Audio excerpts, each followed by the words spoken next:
Tumsifu Yesu Kristo. Bwana Yesu asifiwe. Karibu sana mtoto wa Mungu kwenye maombi ya asubuhi. Haya ni maombi ambayo unapaswa kusali kila siku asubuhi. Nataka nikwambie kwamba umepewa mamlaka, umepewa nguvu ya kuiamuru siku yako iwe sawasawa na mapenzi yako yaliyo ndani ya mapenzi ya Mungu.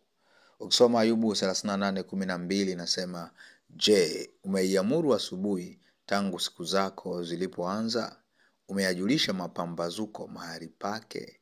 Kuna namna leo tunaenda kuomba, tunaenda kuamuru asubuhi, tunaiamuru mchana, tunaiamuru jioni na hata usiku. Kuna namna adui kila unapoamka asubuhi anakuwa amepanga bajeti yake kwenye matumizi ya fedha zako, anakuwa amepanga mitego ya kuhakikisha hizo fedha anazinasa, amepanga mitego ya watoto wako, amepanga mitego. In short, huwa anataka kuwaamlia watu waishi vile ambavyo anataka. So anaweza kukuingiza kwenye changamoto ambayo itaharibu ratiba yako yote, especially watu ambao wanakuwa na ratiba. Kwa leo tutaenda kuomba Mungu aitawale siku yako, aitawale asubuhi, aitawale mchana, jioni na hata usiku pia. Kuna maombi unaweza kaangalia hapo. Karibu sana.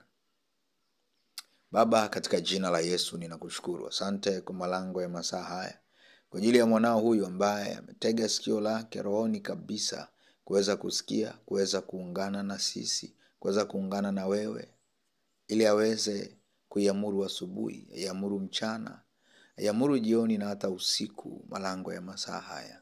Bwana, ninaomba maombi hayo kayapokee. Damu yako ikatufunike. Uovu wowote tuliofanya ukatusamehe, katika jina la Yesu Kristo. Karibu Roho Mtakatifu sasa, tawala maombi haya, tawala kabisa. Kawagusa watu wako, vile ambavyo adui amevipanga visiwe sehemu ya maisha yao. Amen. Naomba sasa fuata haya maombi, sema: Bwana Yesu, ninakushukuru. Sante kwa kuniamsha salama. Sante kwa uzima nilio nao. Sante kwa baraka nyingi ambazo umeziachilia katika ulimwengu wa roho kwa siku ya leo. Ninakushukuru. Mimi na familia yangu najikabidhi sasa mikononi mwako, Bwana. Nikitubu na kuomba rehema. Ninaomba unisamehe chochote kibaya nilichowaza, chochote kibaya nilichotenda, chochote kibaya ambacho Bwana nimefanya.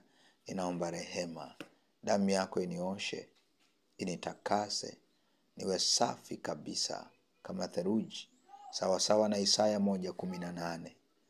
Bwana Yesu, asubuhi hii ya leo ninamkataa shetani tena na mambo yake yote.